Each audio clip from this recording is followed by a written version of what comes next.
زه پرون هم په سفر کې وم او نن هم په سفر کې یم، خو فرق صرف دومره ده چې پرون مې په خپلوانو کې خپل لټولو او نن په ځان کې خپل ځان لټوم.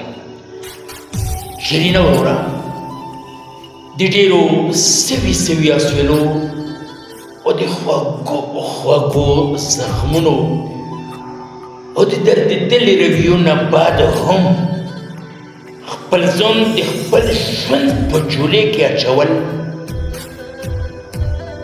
څه د کمزورتي خبره نه ده، بلکې دا د وخت سره سره د ژوند ضرورت هم ده، ځکه چې ژوند د یوې حادثو نامه ده او صبر د یوه ځلیدونکي سباون یو ښکلی امید ده. ګرانو بچو، د تاسو د زړه سکون د ما د زړه ارمان ده. خوشحال اوسو، ډېر ډېر مهرباني. خوشحال